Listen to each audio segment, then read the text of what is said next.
ഈ അടുത്തെങ്ങും ഒരു ട്രെയിലർ കണ്ട് ഇത്രയും രോമാഞ്ചം അണിഞ്ഞിട്ടില്ല ഒരു ഭാഷയിൽ നിന്നും.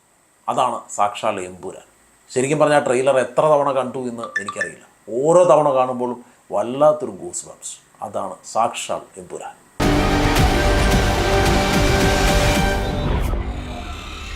ആദ്യം എൻ്റെ ടീസർ എന്ന് പൃഥ്വിരാജ് ചെറിയൊരു നിരാശയൊക്കെ തന്നെങ്കിലും ട്രെയിലറിലൂടെ അതെല്ലാം നികത്തിയിട്ടുണ്ട്. സിനിമ എന്തായാലും 100% നമുക്ക് ഗ്യാരണ്ടി നൽകുന്നുണ്ട് ഒരു കിടിലൻ സാധനമായിരിക്കുന്നത്. കാരണം അതിൻ്റെ ഫ്രെയിംസ് കണ്ടോ, ഓരോ വർക്ക് കണ്ടോ, ഒരു പ്രൊഫഷണലിസം എന്ന് പറഞ്ഞു കഴിഞ്ഞാൽ ശരിക്കും ഹോളിവുഡ് ടച്ചിലാണ് സിനിമ മൊത്തം പോയിരിക്കുന്നത്.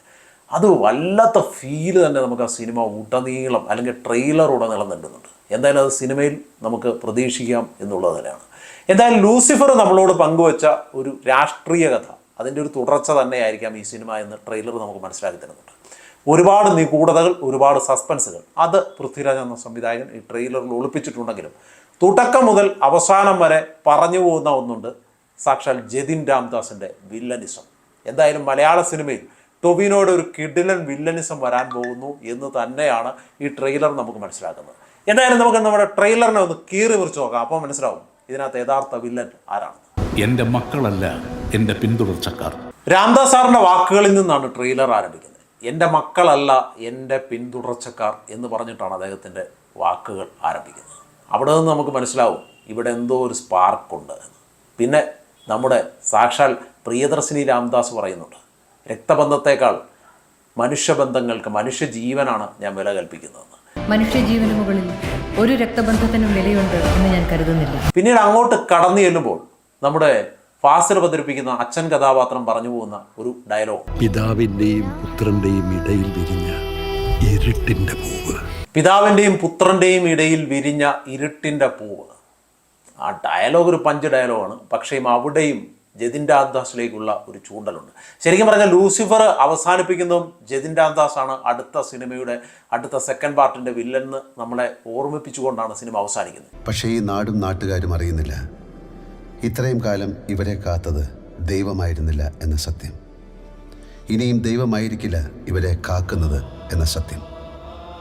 ജാൻവി അല്ലാതെ ഇന്ന് ഈ ലോകത്ത് രക്തബന്ധം എന്ന് പറയാൻ എനിക്ക് ഒരാളേ ഉള്ളൂ. പ്രിയദർശിനി രാംദാസിന്റെ ഈ ഒരു ഡയലോഗ് കഴിഞ്ഞാൽ അവസാനം നമ്മുടെ ലൂസിഫറിന്റെ ഒരു ഡയലോഗുണ്ട്, ദൈവപുത്രൻ തന്നെ തെറ്റ് ചെയ്താൽ ആളുകൾ ആശ്രയിക്കുന്നത് ചെകുത്താനെയാണ് എന്ന്.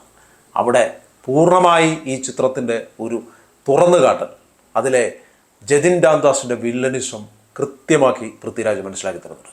അതിനൊപ്പം തന്നെ ഒളിച്ചു വച്ചിരിക്കുന്ന ഒരുപാട് സംഗതികൾ ലൂസിഫറിൽ ഉടനീളമുണ്ട്. ഇടയ്ക്കൊന്ന് ഫഹദിനെ കാണിച്ചു പോയോ എന്നും ഒരു സംശയമുണ്ട്. അത് ഒരുപക്ഷെ ലൂസിഫറിൻ്റെയും അതുപോലെ ലൂസിഫറിൻ്റെ വലങ്കയ്യായ പൃഥ്വിരാജിൻ്റെയും കഥ പറഞ്ഞു പോകുന്നിടത്താവാം. ഒരുപക്ഷെ അവരെ രക്ഷിക്കാനെത്തുന്ന ഒരു നായക വേഷത്തിലോ ഒരു രക്ഷകൻ്റെ വേഷത്തിലാവാം ഫഹദിനും അവിടെ ഒരു എൻട്രി ഉണ്ടോ എന്ന് നമുക്ക് സംശയമുണ്ട്. കാരണം ആ ഒരു ബോഡി ലാംഗ്വേജും ആ ഒരു മാനവസങ്ങളും ഒക്കെ അത് ഫഹദിലേക്കാണ് വിരൽ ചൂണ്ടുന്നത്. എന്തായാലും ഒരു തകർപ്പൻ സാധനമായിരിക്കും 27-ാം തീയതി തിയേറ്ററുകളിലേക്ക് എത്താൻ പോകുന്നത്.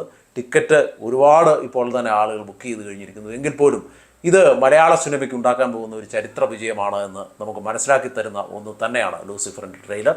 അപ്പോൾ എന്തായാലും നമുക്ക് ആ മഹാവിജയത്തിന് വേണ്ടി കാത്തിരിക്കാം, ആ മഹാ ആഘോഷത്തിന് വേണ്ടി കാത്തിരിക്കാം. നമുക്ക് നേരെ തിയേറ്ററിലേക്ക് പലായനം ചെയ്യാം. അപ്പോൾ വീണ്ടും ട്രെയിലർ കണ്ട് നമുക്ക് രോമാഞ്ചടിക്കാം. ദൈവപുത്രൻ തന്നെ തെറ്റ് ചെയ്യുമ്പോൾ ചെകുത്താനെ അല്ലാതെ വേറെ ആരെ ആശ്രയിക്കാൻ?